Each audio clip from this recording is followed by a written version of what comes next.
Assalamualaikum warahmatullahi wabarakatuh. Perkenalkan nama saya Wina Putikasari dengan NIM C1CN021003.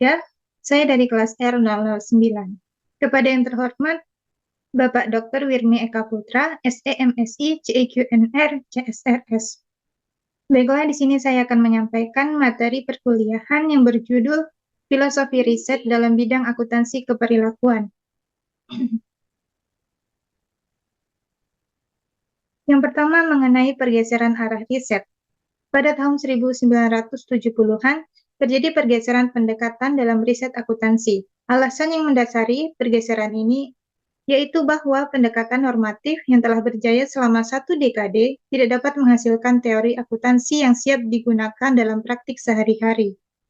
Desain sistem akuntansi yang dihasilkan dari riset normatif pada kenyataannya tidak dipakai dalam praktik. Sebagai konsekuensinya, muncul anjuran untuk memahami berfungsinya sistem akuntansi secara deskriptif dalam praktik nyata. Harapannya adalah, dari pemahaman atas praktik langsung akan muncul desain sistem akuntansi yang lebih berarti.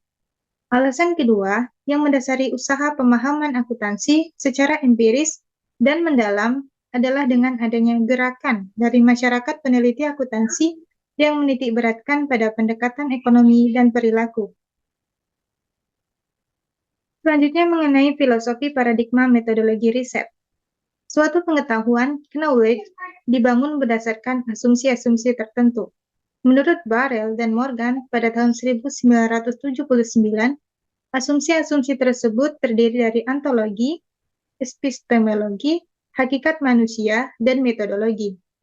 Ontologi berhubungan dengan hakikat atau sifat dari realitas atau objek yang akan diinvestigasi. Epistemologi berhubungan dengan sifat dari ilmu pengetahuan, bentuk dari ilmu pengetahuan tersebut, dan bagaimana mendapatkan serta menyebarkannya. Pendekatan subjektivisme memberikan penekanan bahwa pengetahuan bersifat sangat subjektif dan spiritual atau transendental, yang didasarkan pada pengalaman dan pandangan manusia. Yang pertama mengenai paradigma fungsionalis. Paradigma fungsionalis ini sering disebut juga dengan fungsional struktural atau kontingensi rasional. Paradigma ini merupakan paradigma yang umum dan bahkan sangat dominan digunakan dalam riset akuntansi dibandingkan dengan paradigma yang lain, sehingga disebut juga dengan paradigma utama.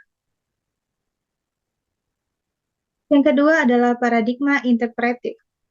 Paradigma ini juga disebut dengan interaksionis subjektif. Menurut Chua pada tahun 1986, pendekatan alternatif ini berisikan tentang filsuf Jerman yang menitik beratkan pada peranan bahasa, interpretasi, dan pemahaman dalam ilmu sosial. Sedangkan menurut Barrell dan Morgan, paradigma ini menggunakan cara pandang para nominalis yang melihat realitas sosial sebagai sesuatu yang hanya merupakan label, nama, atau konsep yang digunakan untuk membangun realitas dan bukanlah sesuatu yang nyata, melainkan hanyalah penamaan atas sesuatu yang diciptakan oleh manusia atau merupakan produk manusia itu sendiri. Yang ketiga adalah paradigma strukturalisme radikal.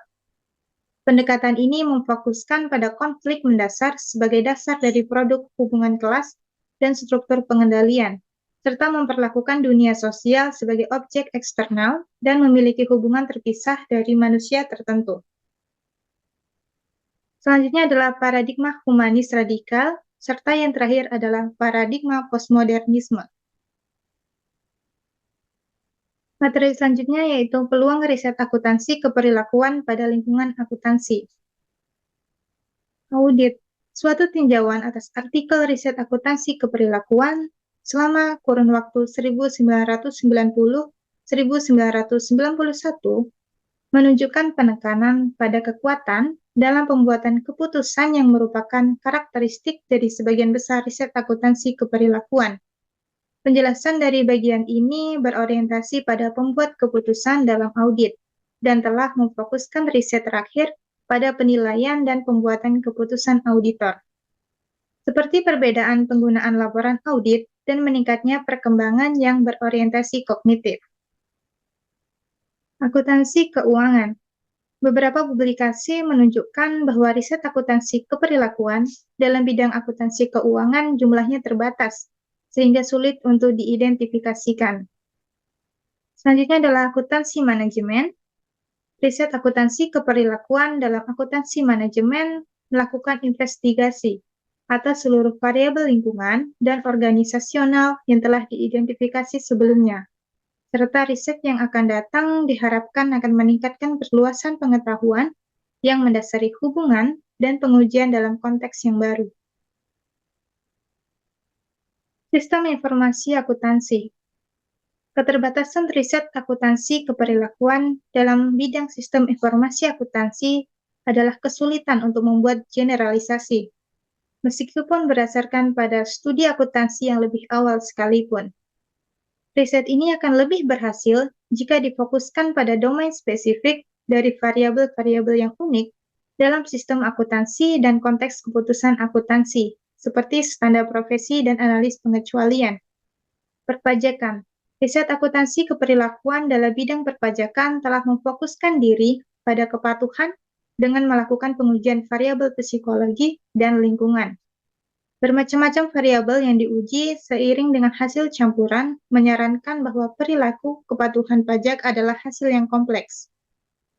Selanjutnya adalah pertumbuhan riset perilaku.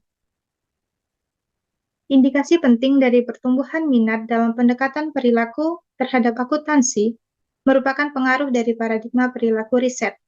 Persentase penulis artikel secara substansial adalah lebih besar daripada persentase yang berhubungan dengan stok pengajar sebagai calon perilaku. Secara keseluruhan, hasil ini menyatakan bahwa pengaruh terhadap literatur dapat diperkirakan berdasarkan jumlah identifikasi staf dengan minat perilaku. Mengenai perkembangan terakhir, dalam periode sekarang, audit merupakan bidang riset keperilakuan yang paling banyak diterbitkan dalam behavioral research in accounting. Riset keperilakuan dalam audit ini juga secara paling baik dipresentasikan dalam artikel yang secara umum merupakan hampir setengah dari total penerbitan. Behavioral research in accounting. Selanjutnya, urutan berikutnya diduduki oleh bidang akuntansi manajemen yang hampir mencapai 1/4 dari total penerbitan, sementara sisanya merupakan sub-bidang lainnya. Spesialisasi dalam jurnal menjadi lebih penting untuk behavioral research in accounting. Selanjutnya adalah tentang teori keperilakuan tentang perusahaan. Teori organisasi modern mempunyai kaitan dengan perilaku perusahaan sebagai kesatuan terhadap pemahaman kegiatan perusahaan dan alasan anggotanya. Maka bisa dipastikan bahwa bisnis tanpa memedulikan besar kecilnya biasanya dipandang sebagai milik dari pemegang saham yang perhatiannya lebih terfokus pada dimensi-dimensi keuangan, serta berputar di sekitar harga saham dan berada di luar lingkup keputusan. Selanjutnya mengenai model motivasional dari perilaku manajerial. Pengujian terhadap literatur berdasarkan organisasi motivasional mengungkapkan bahwa kebanyakan dari penulisan, baik empiris dan teoritis, sebenarnya mendasarkan tulisannya pada motivasi partisipan dari tingkat yang lebih rendah. Selain itu, dan sejumlah teori, ada yang telah mencoba untuk menguraikan motivasi manusia secara umum dan telah diberlakukan bagi perilaku keorganisasian. Materi yang terakhir adalah wawasan untuk masa depan. Banyak universitas yang pada umumnya memiliki pengalaman pencatatan anggaran akan menunjukkan penurunan sumber yang memberikan dukungan terhadap riset. Karena riset keperilakuan saat ini cenderung menjadi lebih mahal dibandingkan dengan apa yang bisa diusahakan oleh akuntan. Maka akan terasa lebih sulit untuk melakukan pekerjaan tersebut. Terbatasnya sumber dana ini perlu mendapat perhatian khusus dari para subjek profesional yang mampu.